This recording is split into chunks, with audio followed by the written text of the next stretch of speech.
my pocket. Hey, bro, niggas keep that word and they stay solid. Struggling, bro. Hi, welcome back to WPOB, episode 3 of our podcast. I'm your host, Mello15. I got my co-host. And we're loud. And the next guy, he doesn't need no introduction. Yeah, nigga. Hi, man. How you feeling? Good. Feeling good? All right, man. You want to start off by telling the people at home anything about yourself? When did you start rapping? Like the origins of God's Yeah, Child. where are you from? What got you into music? I ain't from Tukwila, Washington. It's like I'm from Seattle, but I was born and raised in Tukwila. I started rapping at like 10. I was just taking it, you know, at first it was just like a hobby and a joke and shit. And then I kind of like was going through shit with my family and my mom and just like household situations that I couldn't control myself because I was so young. And I felt like I was just not being heard. And I felt like the only way for people to listen to me, actually hear what I got to say, is by making music. I didn't take it serious until I got into like middle school, but highest like elementary, like when I was like 5th grade, I think that's when I actually sat down and like wrote my first rap. Who's like somebody you can say like helped you or convinced you to take it serious? My brother right now, he's locked up. Zykel. That man right there, that dude, I remember I was just freestyling at lunch one time. Yeah. He was like, bro, what the fuck? He was like, you can rap like that, bro? He was like, don't stop. Don't stop. Yeah, he's been on my ass ever since about it. And ever since then, like, he gave me confidence. He gave me enough confidence to get the fuck up and actually, like, he uses something you can really take far, bro. I think everybody kind of goes to that phase where like they rap when they're younger and they don't take it serious. So it's like, oh, it's a joke. Yeah, exactly. You remember the first song you like ever laid down in the studio? It was me. It was with me and Young Mirror. It was called. Damn. That was your guys' first like song? It was called Finesser. It was like That's a little old, bro. It was by my cousin DJ Mo too. Like I said, it was recording on a fucking camcorder, bro. Yeah, like so like I think that's how me and you started. Yeah, like just a shitty mic. Yeah. Shitty. We were Audacity. Yeah, I don't know, that's the program. Yeah. Mm-hmm. We had to get with that, and then like at first we had the beat playing off a speaker into the mic, and then we would rap, and then that would be like our song. Yeah, that's and how I used to do. We were so excited to show people. We were like, hey, look at this. I used to tell people I got new music out. And the video is just a black ass video of me just putting the phone down, having the speaker play music, and then just You still have some of those up on YouTube, don't you? On my YouTube channel. I think I've seen some of them that go back like 5 or 6 years. Yeah, hell, like 5-6 years ago. Yeah, you can still find that shit. That shit's crazy. So, you growing up in that area, making music in that area, a lot of the people, like, you guys have a sound. So, I listen to your music, obviously. Mm-hmm. So, what do you think, in your opinion, like, the content you rap about and, like, just stuff like that, do you think separates you from other people, just in, I guess, the Seattle area in general? What makes you different from everyone else? Like, Seattle's hella talented, bro. Like, there's so many people who can rap and who got like different type of styles. So I don't know if like Seattle. Well, I'm gonna just talk about Tukwila because Seattle overall, like it don't have just one sound. Like we all sound different. I don't think we have a sound either. Like a lot of people say we sound like the Bay Area. Yeah. But then like I have tons of artists that I know that don't sound like that at all. Yeah, like, we actually might be one of the only states in like hip hop that doesn't have its own sound. Like we really don't have our own sound. Like you can go to North End, fucking West Seattle, and like downtown, just anywhere in Seattle, and there's not just one sound. Like the race don't even matter because there's people with the same race who even rap the same. But like other than that, Tukwila, I feel like we're just, I don't know, we're different. Like we just got away from all that, like all that street shit and gang bang and like, yeah, I'm gonna pop you and all that extra. Like it was like that's not the that audience that we need anymore. The audience we need is the motherfuckers who's gonna really pay $1 for that song on iTunes. Seriously, dude. Do you think the beat matters? Like, okay, so I think I saw a Facebook post by somebody. I don't know his name, so I apologize. But he made a comment. He was like, oh, you guys got to stop picking beats from people that are living in California and pick beats from people up here.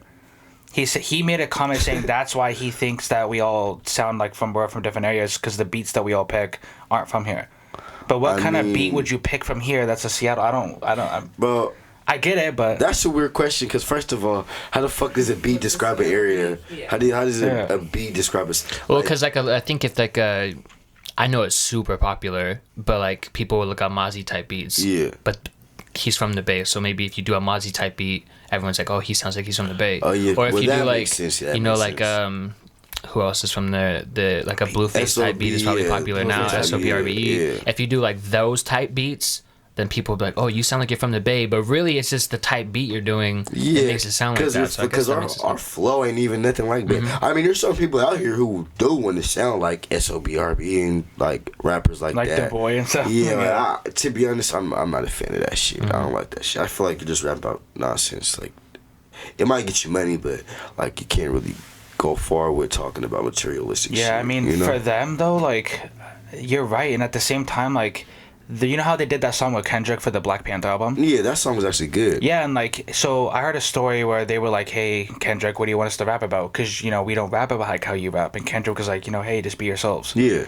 And I feel like that's what and made they were the like, song. "Are you sure? Are you sure? Because you know we rap about. Black Panther's like a Disney movie, Yeah. a superhero. So it's like, do you want us to rap about what we rap about?" He said, "Yeah, be yourself." Yeah, and they were like, oh, okay, you sure, right? And I think that's what made the song better, is that they just stuck to what they did. Yeah, I'm not gonna lie. If I hopped on the song with Kendrick Lamar, I'm gonna try my best to not I don't know, not sound like the me, but try my best to making sure that my voice would fit his type of rap, because like his music is different than. I don't think you'd have a problem though. I think the way you rap now, I think if you got on a track with someone like Kendrick, you would. I don't think you'd have a problem. Honestly, that man got a big ass vocabulary. He's like, his vocabulary is hella big. And I think, because like I said, I listen to your stuff, so I think that you have somewhat of your own type of sound because of what you rap about. Yeah. Like you rap about you rap about your story, you rap exactly. about what you go through. You know, like you're not gonna be like, oh, you know, some random shit that, you know, I don't even know what to say because it's literally just like random shit. You actually rap about God's child. So like, exactly. You know, something in particular that I hear a lot is they're like, oh, he raps about this too much, or he raps about this on his songs too much. Like, for example, your son, right? And they're like, oh, he raps about that too much. But that's like literally what you go through. So like, you know, how else are you supposed to rap about that? I've never felt that way about you, man. Like I feel like your type of music comes from like your life experiences, your pain, your suffering, and all that. Your son's part of that. Like, your son's your life, I don't know what the fuck people expect me to rap about. When we rap about ass cheeks, fucking titties bouncing.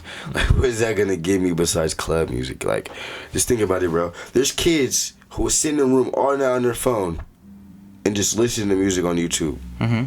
Some people like music to go to sleep to. Some people say my music makes them go to sleep because my voice is deep, or like I have soothing music that I'm not talking about bullshit. I can't go to sleep to a song that's talking about, oh, fuck you, you know, like I can't. Yeah, like Can you imagine? like I can't. You like sitting there with your eyes closed. You like I don't know, like it's bitch, like fuck that. I'm just like, if I'm waking up.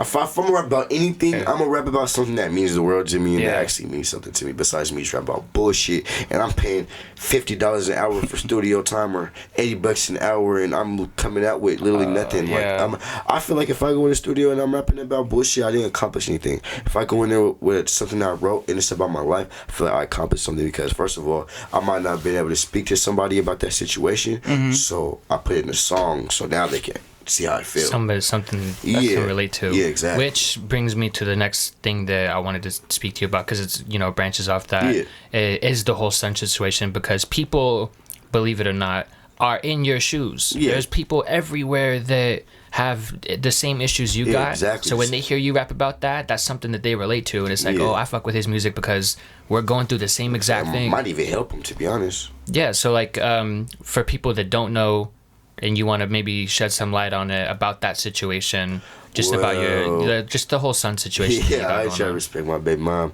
She gets on my nerves, but she's just niggas was young. Niggas was young. Oh, so you guys are cool now? Yeah, we're good. We're on good terms, you know. Like her and my girlfriend talking shit. It's not like ain't none of uncivilized conversations, and ain't no negative energy, and nobody cuts somebody out.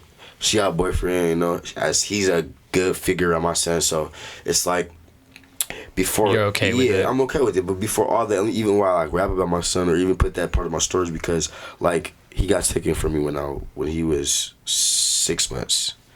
and he's about to be 2 on April 28th. So it's like, I ain't seen him ever since. That shit, I can cope with it now because I made myself able to cope with it. Like, you know, getting up every morning. And, you know, I think about that little dude every day. Like, I can be smiling so much face. And He's your clone, man. He's your twin. Exactly. Yeah. But it's like, I didn't really have nobody to talk to nobody. Like, people can tell you, yeah, I feel bad for you. I'm sorry. And, you know, if I'm here, but that don't really help anything besides somebody actually being physically with me and seeing what I'm doing and the battles I'm fighting, you know. So I was like, instead of me having to put it all out, and people already know my situation because Facebook, like, fuck Facebook, but yeah, for real, Facebook, but anything, anyway. But like besides all that, like I felt like if I had no story, like my son could create, me talking about my son could create a story. Well, you know, and I think the main thing people forget in this whole situation is that you guys were hella young, man. What the fuck do they expect from like teenagers, basically? And then they'll hold that against you your whole life, like you'll be in your 40s. Hey, Marquise, remember that one time? Like, dude, yeah, that we were fucking 16 years old. Though, dude. Like, yeah, you gotta live and learn, especially going through situations like that. And not even that, I was only fucking, 17, 18? I lied to a lot of people about my age, too. Yeah, it's a porn party. So, okay, hey, so you said speaking about fuck Facebook, right? So, you know, I don't even know how to begin getting into this bullshit part of the podcast, but, you know, I woke up one day, I went to work, I'm at work, I get a screenshot, hey, bro, Keith is dead. I'm like, what the fuck? And I look at the post, and I'm like, bro, I was like dead ass. It ruined my whole day. I was with my cousin, right, and we're all messaging each other at the same time, right? Because I'm literally next to my cousin. We're at his house, and he goes, bro, and he shows me his phone, and it's by somebody I don't recognize the name. I don't know who the fuck this is. But then they're like, rest in peace, Marquise, bro. We was just hanging out. I remember when I had just met you, and you was with your baby mama at the time, and. So the very first thing I did, I was like, nah, this ain't real, bro, because it was fresh. This was like 2 minutes old. So the first thing I did is I hit your phone. I was like, nah, this can't be real. But then as the time went by, minutes go by, comments start to pop up like, nah, who are you? This ain't real. The person's like, hey, yo, he dead because he didn't answer a message, bro. He ignored me for 10 minutes. He dead. Bro. I'm reading it and I'm like, worse than me. Mm-hmm. See what I'm saying? Yeah. And then these guys start like people that I thought were hella cool with you. Hey, bro, you faked it, bro. Like there were some grimy ass comments from people I thought you were cool with, man. Man, bro, that whole situation is just weird, bro. I just remember me waking up because the day before that I was doing hella shit. I remember I was asleep all fucking day that day. I woke up at like 6, 4, 5 in the afternoon, and I hopped on Facebook, and it said. Your inbox was probably fucking it blew up. Millions of messages, bro. These people, are you alive? Are you alive? Your notifications were probably just like, bro, 99 with a plus sign next to it. The first thing I see on my timeline, bro, I'm talking about as soon as I pressed my newsfeed, bro, on Facebook, Mike Bibby and Marquise Goldsmith tagged in a photo, and I'm like, what the fuck? I'm thinking this is my music. Bro, he said he's dead. I was like, what the fuck? In my head, I'm just like, it's a joke, like, you know, like it has to be a troller or something, bro. Like, the fuck. And then, you couldn't really tell at first, but then like once you started seeing responses and people commenting, it, like, you know, he like he said earlier, he was like, oh, he hasn't answered my message in 30 minutes. Like, so that means he's dead. Like, as like the comments went on, you could tell that it was like kind of an obvious troll, but people ran with it. The way people came up with memes so fast, it was like they already had those memes stored in their phone. That's how fast people were making memes about it. No. Like they had people literally prey on me. They had a picture of you as the Undertaker. Like they I know, they bro. memed your face on the Undertaker. Bro, they had a picture of me in the casket, bro. Yeah, a picture of me in the casket, bro. And I'm peeking my head out, and I'm like, is Richie here? Yeah, and the greasiest. You know, I'm talking about her. Yeah, like did she show up to your funeral? Yeah, bro. Fucking cool. I can't. But that type of shit makes me laugh, bro. Because at the end of the day, bro, if you truly know me, bro, I'm a depressed person, but I'm not depressed enough for me to want not to. Honestly, be here, bro. to be honest, right? So you see all that, you see the memes. I think the grimiest meme was the Crash Bandicoot one. Oh, I see it. So, yeah, and that wasn't even related to the Facebook death. Like, that was just somebody just on some hating ass shit. They're like, Marquise, this Marquise? And then like, oh, he always reminded me of this dude. And then they posted the person from Crash Bandicoot. So you see all that, right? And you just talked about depression and all that. You see all that. You see your friends that are supposedly cool with you posting all these memes. Like, what's your mindset? Like, how do you... I'm not gonna lie. When I first seen all that shit, like, I'm gonna be honest. I'm an honest ass person. like it didn't make me cry, but it got me to a point where I'm like, damn, like you guys can literally just see one post on the internet and just run with it. Like literally, you don't know what the fuck happened behind this phone screen. Like literally, you guys hop on your phone, see that somebody said I faked my death, go to the comments. You're looking at people saying I faked my death, not knowing if it's true or not, and just running with it. Like not knowing behind the screen if this shit's like hurting me mentally, or if I'm on Facebook seeing people making fun of me. Like, what if that shit was fucking me up even more than I already am? Like, so that's what I was thinking. Like how I was thinking, you know, like, damn, I don't like people don't put themselves in other people's shoes when they do that type of internet bullying type shit. Like, yeah, I might act like I'm cool because of fucking status, you know, but I'm typing that status, I could be in fucking tears. Half you know? those people wouldn't even say that to your face, dude. Fuck no. Not even half, like 80%. Also, too, like, it's almost like. You know, like I think you went on live. I think you were on live, or Tay Zuda was on live. People like Tay Zuda and them were like 200, 500. When I saw you two, he was like starting to beef with you and all that stuff. I was like, damn, this is getting super serious. I got mad at him for entertaining it. Like, I love him. That's my big bro. Like, we're not good right now, but like just that type of shit. Like, if I look at you as a big bro, a big brother, a friend, or anything, and if anything has to do with me, I would expect you to defend me rather than you just being on the internet making me look bad, my nigga. Like I said, I ain't got nothing against him, no problem with him. Guy. But yeah, he's a good guy. But he was really like egging that shit on, bro. Like that type of shit. I low-key lost respect for myself. I love him to death, but that type of shit just makes me like think like if obviously you can go with this with the internet, imagine something in real life. You feel me? Like any other type of situation, they're going to fucking blow that shit out of proportion. There was a lot of it. Was just so weird how like people ran with the lie that I'm not saying this was gonna end your career. Yeah. But you gotta think about it. If you were anybody else, this type of situation could have ended your rap career. No, that's something you really can't bounce back from. Yeah, you can't bounce back from a lead line about your. Because like, I'm not even friends with everyone you're friends with, but my timeline was flooded with that. Just Marquise me, Marquise this, Marquise that. So I can imagine what yours look like. Bro, and everything, like as soon as I couldn't even fucking refresh my shit without seeing it. They was fucking comparing me to that light skinned dude off of Empire. Oh my, Jesse Smollett. Oh yeah, I seen that. It was hella funny, That's bro. greasy. That type of shit. That type of shit I can laugh at though because you know you really know the truth, bro. Only way I'm gonna come out my character and get pissed off is if I really did it. You know, if I can say laugh about it, obviously. You know?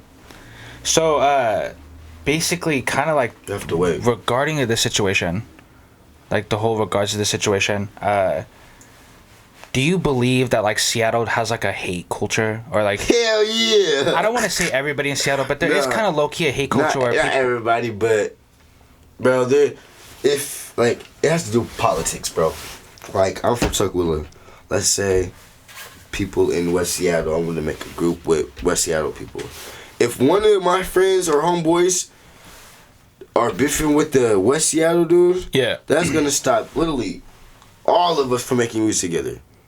So it's not like I don't say it's hate.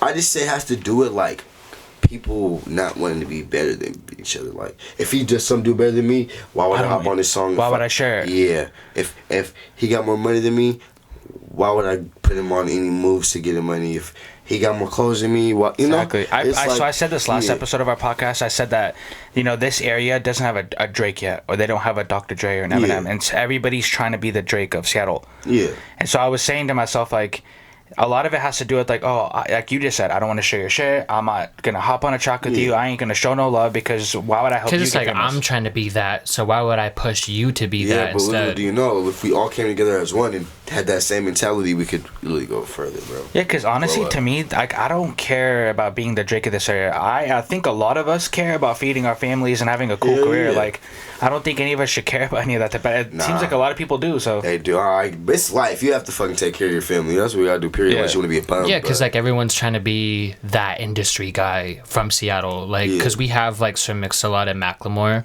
but they don't do as much as like the Jay-Z's of New York or the T.I.'s of the South, and like, they don't push nobody something here, like that. So like they're trying to be that of the Pacific Northwest. So I actually have a story about you said Sir Mix-a-Lot. My mom worked at Famous Dave's. She was a waitress there. He used to come in a lot, and they would talk. She's like, "Hey, my boys make music. You should listen to them." He's like, "Yeah, show me." And his response was, hey, you know, the language. Obviously, I think the song Mom showed him wasn't even that much cussing in it. But you know how these guys are, like, and it's funny because I think I told you this the other day, but he has a song called Titties on the Glass. But he wants to talk about language, what the bro. fuck? No, it's true. Like, they want to talk about language, but it's like, hey, bro, you literally have a song called Titties on the Glass, but you told my mom that me and him couldn't make it here because of our language. That's not the real rappers of Washington. Aren't like him and Macklemore. Fuck. You notice all the people who get big on here, like they're not. I don't want to say they're not rappers because that sounds like a hating ass comment, but they're not like Y6. They're not you. They're not Zuda Gang. They're not us. They're not people who actually rap and represent like the rap culture here. They just represent like, oh yeah, like, you know, like I'm not saying those guys are weak. Like Macklemore has a couple it of is kind of hard to explain it because it sounds like him, but I'm not trying to. Like, no, you're not. Aside from Seattle, okay, because like I like the other two I mentioned, is there industry people that you kind of look up to or that you consider like inspirations for you that aren't based from like I know I got like 3-4 inspirations. One of them is Fora. I don't know if you guys ever heard of him before. Fora. You have a couple remixes that we did. Yeah. He's getting up there. Yeah, he inspires me because like he literally like I was listening to that dude's music before he was even famous. Like even got 100,000 on his first video. Like he literally like had a team. Like him and his homeboys literally made a team, came together and like pushed it like and didn't stop. There was no. I mean, yeah, they brought new people in, you know, for merchandise and shit. But it was him and his homeboy. I forgot what his name was, but he has the same dude who shoots his videos. He's not ever had no other photographers, no videographer, anything. It's just been one team. Like that type of shit inspires me because like people nowadays, you can't get a group. Like if I'm doing better than somebody in my group, they might not show that they're hating on me, but it's gonna come to light eventually, you know? And that actually is like super inspirational when you see artists have like their own team, and not only that, but just for like mad long. Like there's I don't know if you know who Young Lean is. He's like a somewhat underground rapper, but he's been rapping for like at least like 6-7 years that I know of, and he's had like the same like 5-6 people around him that whole time. One of them does the videos, one of them does the beats, one of them does the mixing and stuff, and he just has a crew. And that's why they thrive. That's why they're famous and they succeed. What that sounds like to me is like, I don't want to say know your place, but like that's literally what it is. Your team knows their place. Like you're the video guy, you're the social media guy, you're the rapper, you're the promoter, you're this. The problem with Seattle is like everybody wants to do everything at once. We all can't do everything at once. We all like teamwork literally makes the dream work, bro. I don't think people get that because they don't really got that. Some people got patience to sit here and take advice from other people because people don't like advice or they're just ignorant. But if we all really sat down, bro, and just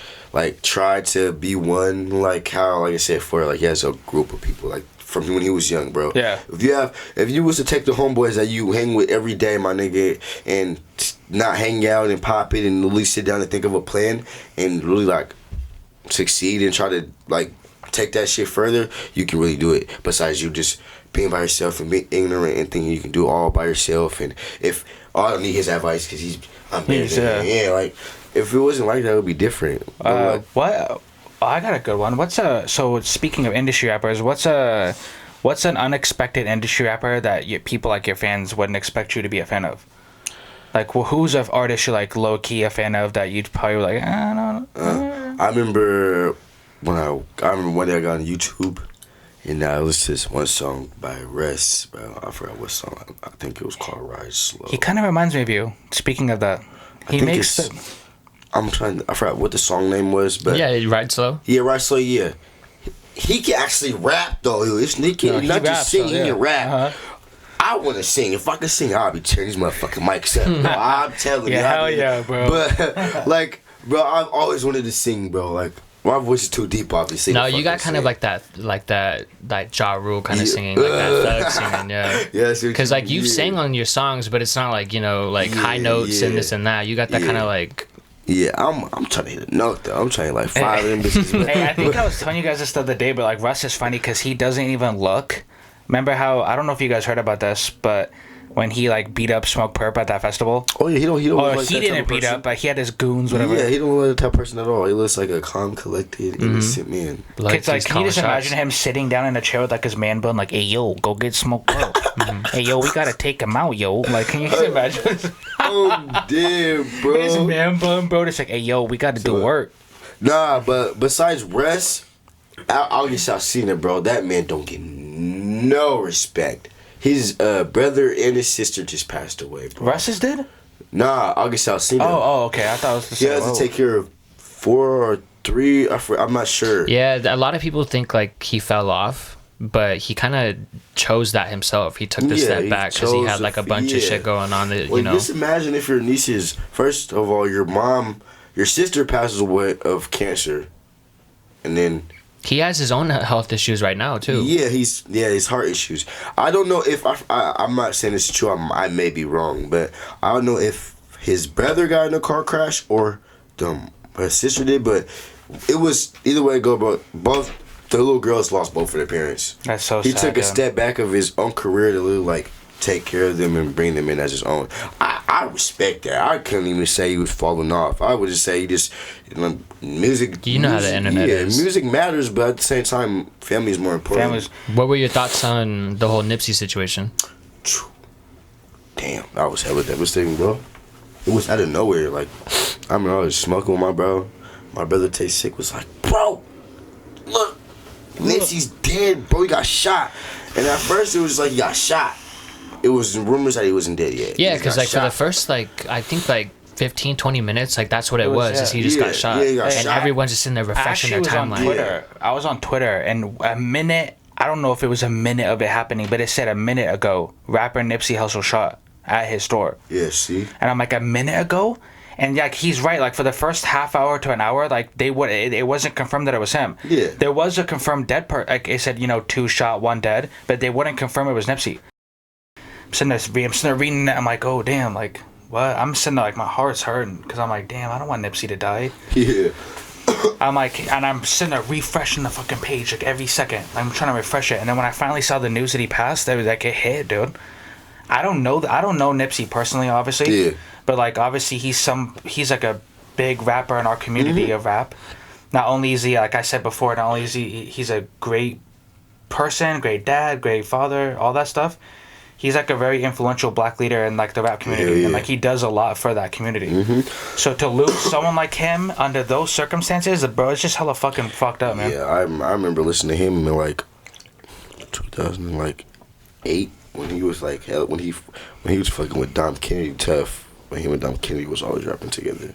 I was just Nipsey back then. Like his new shit, it's not. It's not. That was like the marathon stuff. Yeah, I'm not saying that his new shit is bad, but like. Hey, that last time I checked.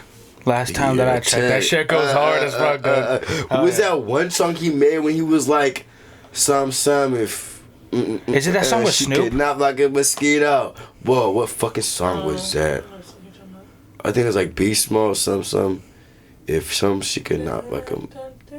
Man, I fucking forgot, bro. I got some Nipsey. I fuck with Nipsey though, but that shit was hard. Well, I saw somebody online, right? His name was Bosco 100. He did an interview with Vlad, and he was talking about how like people who are that rich. He said he thinks that Nipsey forgot that he was a millionaire. He's like, hey, you're a millionaire. You're still hanging on the hood, and no matter how much these guys love you, there's people who want to kill you. Like they don't like that you walk around with chains. They see that you're rich. They want your life. He just thinks he got too comfortable. I don't think he got too. No, maybe yeah. You can't just be walking around with motherfucking $15,000-$30,000 chains on in Los Angeles like that. I don't think it's good, but.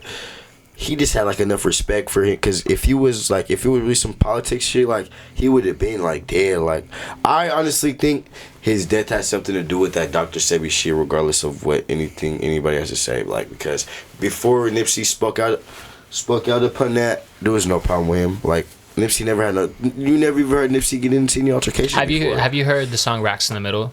Yeah. Yeah. So he has a line in there where he's talking about one of his friends that passed, and he's like, how you 30 something, and I don't know the exact quote. He was like, how you 30 something and banging some and die after banging all them years. That's literally what happened to him. Yeah, I think that's just kind of scary. It's just weird, because it's like, just think of it, bro.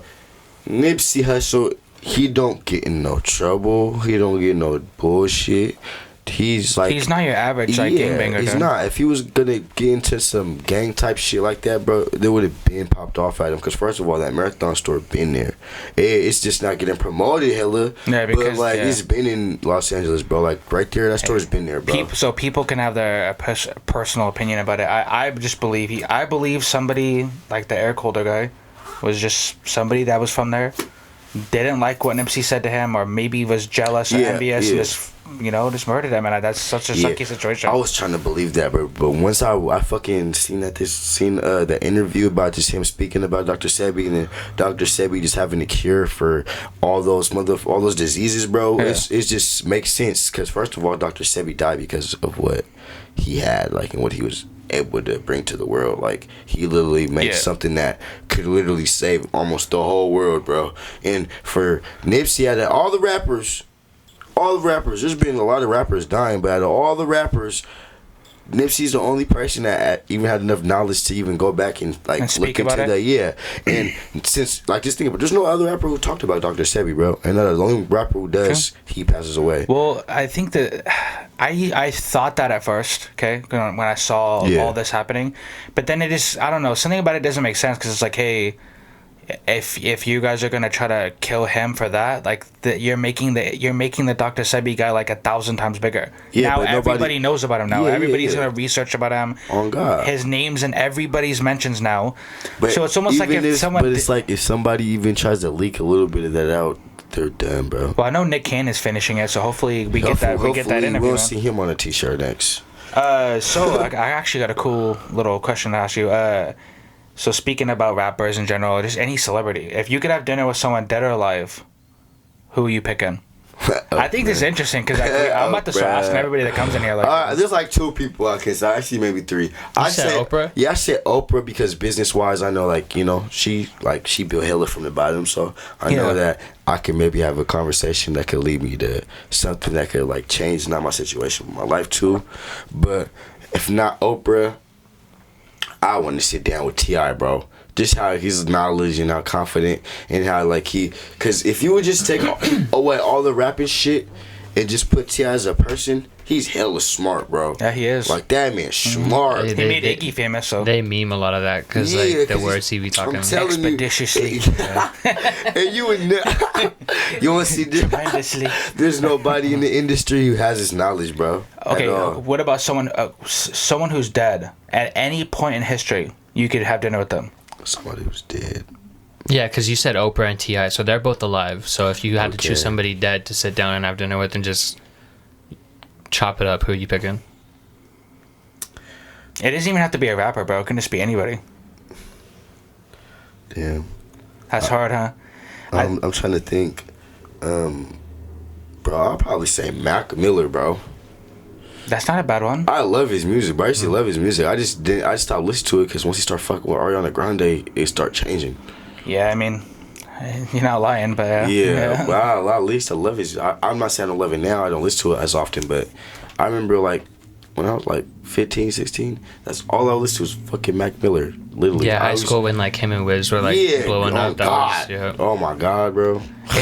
So for me, if someone alive, I'm gonna choose my boy Drake, obviously. Oh yeah. Like, I would love to have dinner with Drake. Bro, what irritates me about Drake is the way he raps doesn't sound how he talks, bro. He's like, hey yo. He talks with like so much like. Yeah, like a little accent. Yeah, like he's soft spoken. Yeah, he's soft spoken. Like he talks with a lot of respect. He's hop on the track, he sounds all. Oh, me and my boys. I'm like, whoa. I heard him talk on the interview once. I was like, whoa. He does a little good Wayne impression, because I remember he told a story about like how Lil Wayne called him, but he didn't believe it was Lil Wayne because he thought it was J Prince Jr. and like playing a joke on him. Yeah. He's like, hey, it's Weezy, baby. He's like, hey, we'll come fly you out, baby. You know what I mean? He's like, he thought it was a joke, right? I thought that's hella funny. If it was someone who was dead, I don't know. Like, I don't even want to pick an artist. Like, but I can't even. I'm trying to think Jesus, of all the bro. dead. I want to meet Jesus, bro. I'm trying to think of all the dead artists. I can't think of any, bro. Michael Jackson. No, Mac Miller's a good one. He's good, but MJ's. I wouldn't want to meet Michael Jackson. I'm sorry. Well, you're not young enough for him, so. Yeah. Nah. That's. Nah, Dad, I'm not just like, bro, there's this one picture on Facebook, bro. We're like, bro, it's a picture of him up close, bro. And it's like, what if he woke up to this, bro? Bro, I think I saw you share that. No disrespect to him, bro. No disrespect. I'm just. I don't want to wake up to any fucking grown ass man. Who was that one rapper? Oh, XXX, bro. Extortion. I want to meet him, bro. Because besides all the dumb shit that they put on him by him, that he had gems, man. He could drop some knowledge. Like besides all the bullshit like that, beating and DV shit, bro, he was smart. He's a perfect person about what you were just talking about earlier. Yeah, he may have done all that, right? But, you know, as far as I know, he was trying to change his life at the end. He was making progress and making steps.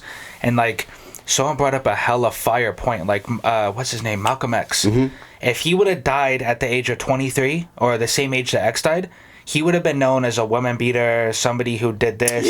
Because Malcolm X had a bunch of demons in his past, but look what he turned his life into. Malcolm X is like right next there to Martin Luther King. I feel like Extortion is still alive, bro. I don't think that nigga's dead. He just imagine, bro. He was about to go back to prison for the stuff with his baby mom. Mm-hmm. That his baby mom. Mm-hmm. They was trying to charge him with that. No, that's not his baby mom. Was it his girlfriend? His baby mom's a different person, but the girl, the DV stuff that they were trying to hit him with was with his like. She was his girlfriend for a long time. But he was gonna go back to prison for that. Just think about that. Before Tupac died, he was gonna go back to prison too. Hey, bro. Honestly, out of all the rappers who have passed away or got murdered, my only rapper that I would even entertain being alive still is Tupac. Bro, it's so hard for me to believe he's dead, bro. Like, I can believe it because sometimes some things made me believe because like he would kind of talk about it in his music.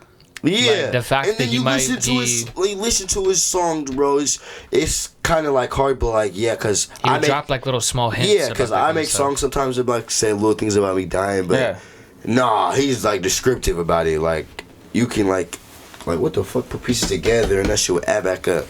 Like what the fuck? He's like, you're like what the that death. I don't know. Hey, bro, that was hella funny. I don't know if you've ever seen this, but on the Dave Chappelle skit. He makes a skit like they're in the club. Yeah, with Tupac. And Tupac's like Dave Chappelle in the corner. Yeah. He was like dancing with the Asian bitch. Yeah, I remember that shit. Yeah, he was hella funny, dude. Yeah, but no, that type of shit like that, bro. That'll make me think he's alive too, because it's not just like no small ass person saying that. That's a Dave Chappelle show, bro. That show gets millions of fucking views and followers. So out of all the rappers, I would think, So another question I wanted to ask you, which I think is super, I'm probably gonna ask everybody who comes up here, but this is kind of off music. But when it comes to movies, do you like movies at all, or what's a movie that you like that your fans wouldn't expect you to like? I like The Pursuit of Happiness. That's a good one. I love that movie. I was just trying to watch that movie last night. I don't think you could watch it and hate that movie. Yeah, that movie's like so fucking motivational. Like when he locks himself in the bathroom with the sun and he's sitting there tearing up, bro. I'm like, it's just I remember the one scene. I think if you watch that movie and you like it, you just don't have heart, honestly. Yeah, to me, you gotta have heart for that shit. Weird, you feel like that movie because Will Smith was obviously the purpose of the movie was to show that if there's you can act like you're fine, act like you're good, but behind closed doors we really don't know what's going on. One of the most fire moments in that movie is when they're playing basketball. And he's like, hey, I want to be that. And at first he tells his son, like, nah. And then he looks at him and he's like, you know what? Don't ever let anybody tell you that you can't make it. Hell yeah. Bro, that hits. Like, I feel like I don't have a dad, right? Mm-hmm. So, like, I felt like Will Smith was talking to me. I'm like, dude, like, I want to make it. Yeah, like, that movie, bro, really inspired people, especially if you're, like, struggling or in a situation where, like, you're homeless or, like, like that type of shit. Like, in New York City, I think that was shot in New York. It was in the Bay, actually. In the Bay? Yeah. Like, San Francisco, huh? Mm-hmm. Well, wherever, any type of situation, like, big cities like that, bro, there's a lot of homeless people. There's a lot. And it's probably like subways, big shit like that. You really do see people sleeping in the bathroom. So like people who are in situations like that or in big cities, like that type of shit probably motivated them a lot. Okay, so out of these two movies, right, Baby Boy or Boys in the Hood, you gotta choose one. The other one can't exist though. So once you choose one, the other one doesn't exist. Bro, I like Boys in the Hood because fuck no. Ricky! I'm going with Baby Boy. Bro, that's so hard because, okay, look, in Boys in the Hood, when he moves back to his dad's house, his dad's like, okay, I'm going to teach you how to be a man. Like he's, he's he's like that black father that's strong and like I'm gonna teach you how to be a man. And his other friends are like this. He has the one friend that's gonna go to college for football. He has the old boy who's like still in the streets. Yeah. I like that movie because it's telling you the typical life in Compton and shit. But Baby Boy, like, that shit's real. Like, it's not just about you being black or you being in the hood or, It can fit everybody's life. Yeah, everybody. Like, if you're going through something with your baby mom or in a situation where you and your baby mom's in a fucked up situation, you're cheating on her and she's doing, just all that shit, like, that type of shit, like, Baby Boy, I feel like, that movie, like, I mean, yeah, Boys in the Hood is a classic, but Baby Boy is, I feel like that's more of a classic because, like... The bread and the butter. You cannot hate Baby Boy, bro. All day, you watch that movie, bro. You can't dislike Baby Boy, bro. Like at all. I don't know. Bro, I think one of the funniest parts is when like I don't know why, but for some reason when they're in the kitchen and the daughter's talking to the mom, he's like, "Y'all don't love me." Oh God. He's like, "I love y'all." Bro, my favorite part is when the nigga was when Tyrese he made the peanut butter and jelly sandwich, bro. He was like. Yeah. He's like, he's like, sometimes I love her more than I love you. Bro, it's hella funny. But, oh God, I know they're probably gonna hate me for this, bro. When Taraji Henson was like, he don't love me, no. He don't love me, no. Yeah. That's like ugly. Yeah. Fuck. Yeah, that movie will give you memories, though, bro. You watch that movie, bro, you're gonna want to watch it again at least later on. Boys in the Hood, look, he gets irritated. I get made fun of because like I don't know if it's still on Netflix, but it used to be on Netflix. Yeah. And I used to watch it like maybe like once a week or like once every other day, and she used to be like, "Oh, why do we keep watching this movie?" I'm like, "This movie slaps." It's hella good, bro. Like, bro, even Snoop Dogg when he calls me, he's like, "Is this Jody, little baby boy Jody?" Bro, I love Snoop Dogg, but hey, he got clapped at the end, bro. Clap. You can't be that skinny talking shit, bro. He's like, you had a baby with mine and won't take care of his responsibilities. Or the one part in the movie when he got it, I think he went to the store with his bike, and then like 4 dudes were trying to check him or something. My God, and later on, he got his brother, and they all beat him up. They beat him up at the park. And he beat the one dude with the belt. He was like, "You go hard, cuz." You go hard. You got hard, cuz. Yeah, he's like, "Put your chin up." You're like this. He's like, "Your other homies ain't got heart." He whipped his ass with a belt, bro. He said, "I ain't even gonna beat you, nigga. I'm gonna whip you like your mama." I'm crazy. Yeah, I picked that movie over. I don't know. Like, I think even with like the stepdad, right? Like, I think a lot of people go through that too.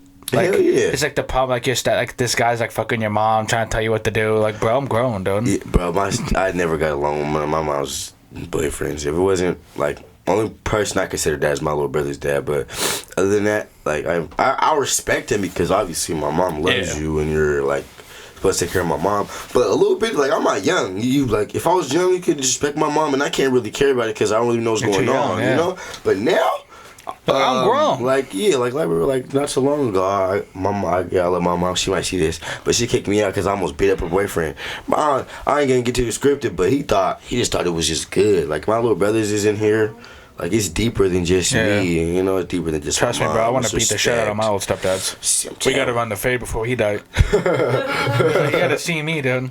All the times he talks shit. Watch when I pop up out of nowhere at his job. What's up now? Hey, well, shit. He's like, hey, it was just a joke, bro. Nah, man, ain't no fucking joke. I don't know. Fuck that shit. All right, so you have music on iTunes now. Finally. Right? So if you want to kind of go into detail about just what you got going on in the future, like do you got any projects you're working on, or you got an album on the way? God's child looking for? So link for the description. You got Televised. Yes. Yeah, that's gonna be on iTunes. We're gonna put that down there in the description for you guys if you want to check that out. YouTube channel is gonna be there as well because you got music left and right. I think you have like 400 videos or something like that. Yeah. This guy's a grinder. Fuck. So yeah, if you got any. You got a project, any collabs you're excited to share? Like what's your work looking like? I got a new album. Well, I have an album already I'm working on called On Her Voice, but I have a second album. I'm trying to drop both of them this summer, but it's not looking right. But I'm trying to drop my second one by the end of the summer. It's called Going Through It. It's basically just because my first album was called On Her Voice. It was just pretty much me getting my point across, like I heard the voice. You guys don't listen to me. You guys are gonna hear me now. Yeah. But I kind of wanted to make that my second album because I feel like I'm going through a lot more than people wanting to fucking be like, oh, you want to hear your voice? They heard me before. They know who I am. So it's like my second album's called Going Through It. That's just based off of my situations. It's like me going through it with my mom and me like going through it with my baby mom and just me going through it. So basically, guys, you know, if you do support local artists, you can buy his track on iTunes. Yes. You know, go out there, buy it, support it. You know, I don't know. I don't want to make it a big deal, but I actually want to thank you for doing this interview because you're technically the first person we've ever interviewed on here. So, welcome. I appreciate and for coming. The most here. recent project you have out now is No Feelings. Yeah. Oh yeah, go get that shit too. His most recent project that dropped on Valentine's Day, No Feelings, is on YouTube. I bumped that shit in my car, dude. Dat Piff, SoundCloud. Mm-hmm. Hey, that Piff ain't fucking with it, bro. I'm trying to do it. Now that you're here, I'm trying to do a No Company remix, bro. You know what I mean? Check that shit out. That song is Hey, bro, like they love you, bro. They love the Smith for that song. When you start your verse like to the death, huh? The way she move her hips, God bless her. I was like, when the car just when he sent me the hook, I was like, what the fuck? Cause I didn't know he can make her voice sound like that low, like to sing. Like she'd be like, you can sing better than Ellis, bro. Bro, he said hey, no, I didn't even know Ellis could sing like that when I started. I love L, bro, but hey, JL killing you, boy. I can say that. It's like, nah. But, bro, it's just unexpected. Like, it was unexpected. I didn't expect you to come with it. Because that one song we got, what is it? One Shoe. That one was kind of rough, but that's like your. Because I listen to that now, but when when I listen to that now and I look back on that, I'm like, I could have made that better. But at the time, it sounded cool. Hey, honestly, like I'm so mad that song. You guys could get famous off No Company. That's how good the song is. I've been trying to. We'll link it at the end of this video. That's literally how good the song is. I've been trying to contact the producer to buy the beat. He won't contact me back. I think you just we'll buy it if you really feel like that way. We'll buy it because I know we'll just buy it off his website. It costs like $130 for exclusive rights. No, but what about we'll look into it because I'm honestly like I'm so pumped about that song just in general. Because I haven't got no claim rights or anything on my YouTube channel. So, nothing yet. So nobody probably even purchased the beat yet. So it might still be, you know. Yeah. So wherever you found the beat from, bro. Yeah, no, we'll get it. We'll get it. 'Cause I need that. I heard the producer name and was like, yeah, I searched that shit. Before we end this episode, do you got anybody you want to shout out real quick? Any of your homies? Fuck all you niggas. I'm playing. Y'all ugly. Shout out my White Sick, Tay Sick, Young Mirror. It's Cashmere. I'm gonna cash me outside. Cash me outside. If I ain't name you, it's probably because I don't fuck with you. I only name 3 people. Hey, Chunky Stacks ought to be at home. Hella upset, bro. My little brother. Oh yeah, let me not forget my little brother. For he's trying to be my ass. He'd be like, hey, bro, you gotta run the face. Oh yeah, my mama too, and my this big-headed woman behind me. That you keep bumping into. Oh yeah, my fault. He like, shout out Richie. Shout out Richie. Yeah, my little baby brother. That little dude's the biggest fan of my music. I swear to God, he knows every song. He's gonna see this and be like, oh my God, brother, bro, this guy's tall as fuck. He's your little big brother. Little big brother. Yeah. But yeah, bro, I appreciate you guys. Yeah, all right, guys. Links in the description for God's Child's music. We'll drop the socials below as well. And check him out, man. Ciao. Till next time. Right here. She just wanna fuck with me, little mama, no company. Nah. She just wanna fuck with me, little mama, no company. Nah. Real nigga, hey, to the death, huh? Hey, the way she move her hips, God bless her. Hey, fuck less, yeah, I need a little better. Hit me on the book, but